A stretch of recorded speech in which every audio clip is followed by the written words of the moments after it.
స్త్రీ వశీకరణం కానీ పురుష వశీకరణం, ఈ రెండు వశీకరణాలు స్త్రీ కానీ పురుషుడు కానీ వర్తిస్తాయి.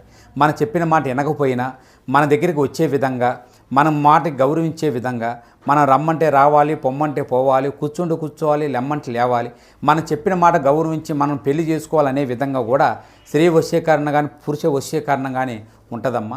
ఈ వశీకరణం అనేది వాళ్ళకి ఏ విధంగా ఎవరి గురించి మనం చేయాలనుకుంటున్నామో వాళ్ళ పేరు మీద కూడా ఆ వశీకరణం పట్టుకొని ఆ మంత్రం ఒకటి చెప్తాను.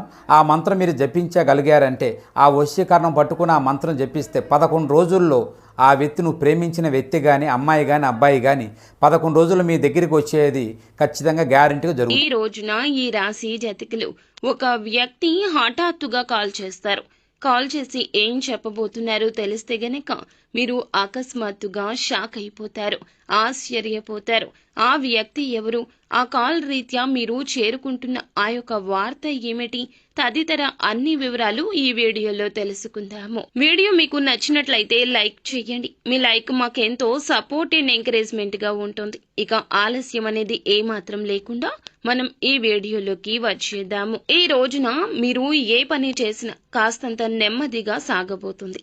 తెలియకుండానే ఒక సమస్యలో మాత్రం ఖచ్చితంగా చిక్కుకుంటారు. జాగ్రత్తలు తప్పక తీసుకోండి. తెలిసి కానీ తెలియక కానీ ఏదో ఒక తప్పు మీరు చేసి ఉంటారు. ఇతరులతో మాట్లాడేటప్పుడు జాగ్రత్త వహించండి.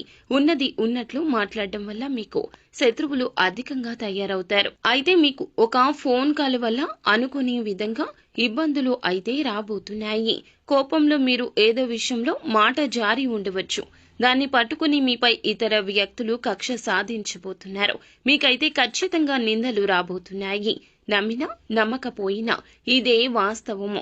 ఏదైనా విషయం గురించి నిజాలు తెలుసుకుని మీరు మాట్లాడే ప్రయత్నం చేయండి. ఎక్కువ మటుకైతే మీరు మాట్లాడకుండా సైలెంట్ గా ఉండడమే మేలు. అయితే ఖచ్చితంగా ఈ రోజున ఈ ఫోన్ కాల్ అయితే వస్తుంది. తెలిసి తెలియక తొందరపాటు వల్ల చేసిన తప్పు వల్ల మీరు తిట్లు తినబోతున్నారు. మీకు తెలియకుండానే అది జరిగి తీరుతుంది. కానీ మీపై నిందలు అనేవి ఖచ్చితంగా వస్తాయి. మీరు ఏదైనా మాట్లాడేటప్పుడు మాత్రము తగిన జాగ్రత్తలు తీసుకోండి. 1కి 2 సార్లు చుట్టుపక్కల ఉన్న వాళ్లే మీకు శత్రువులు అనే విషయం మీద ధ్యాస ఉంచండి. ఏదో విషయంలో మీరు కోపంలో ఏదో ఒక మాట తూలి ఉండవచ్చు, జార విడిచి ఉండవచ్చు. దాన్ని పట్టుకుని మీ పైన వారు ఖచ్చితంగా కక్ష సాధించే ప్రయత్నం చేస్తారు. మీరు వెక్కి ఏడుస్తారు, నిందల పాలు కాబోతున్నారు. ఏదైనా విషయం గురించి నిజం తెలుసుకుని మాట్లాడడం చాలా వివేకము. అయితే ఒక ఫోన్ కాల్ రూపంలో మీకు మాత్రము తిట్లు అయితే కలగబోతున్నాయి. దీన్ని ఎవ్వరూ తప్పించలేరు. మీరు చెయ్యని తప్పుకు మాత్రం అబాసు పాలవుతారు. మీకు ఈ యొక్క మాసంలో ఈ రోజున ఇలా మిశ్రమంగా ఉంటుంది. ఏ పని చేసినా నెమ్మదిగానే పూర్తవుతుంది.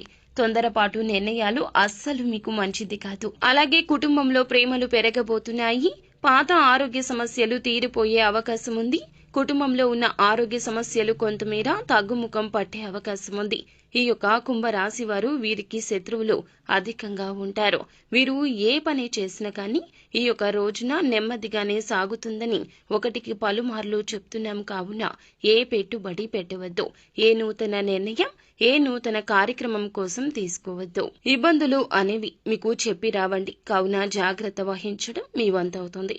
మీకు మాత్రం ఈ రోజు ఇలా ఒక ఫోన్ కాల్ వల్ల మాత్రం పక్కాగా తిట్లు వినబోతున్నారు, ఆబాసు పాలు కాబోతున్నారు. తెలిసి తెలియని నిర్ణయాలు తీసుకోవద్దు.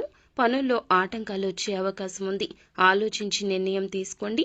పనులు వాయిదా వేసుకోకండి. నెమ్మదిగా అయినా సరే పూర్తి చేయండి.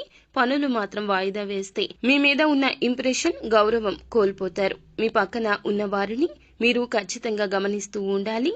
పనులలో ఇబ్బందులు అయితే రాబోతున్నాయి. కావున మీరు తప్పక కొన్ని జాగ్రత్తలు పాటించండి. నిత్యం శివారాధన చేసుకోండి. ఏ పని మొదలు పెట్టబోతున్నా కూడాను, అంటే ఇంటి నుండి బయటకు వెళ్ళేటప్పుడు ఖచ్చితంగా పరమశివుని ఫోటో ముంగిట ఆవు నేతి దీపం వెలిగించుకుని ఇంటి నుండి బయటకు వెళ్ళండి. అంతా మంచి జరుగుతుంది. శుభం భూయాత్.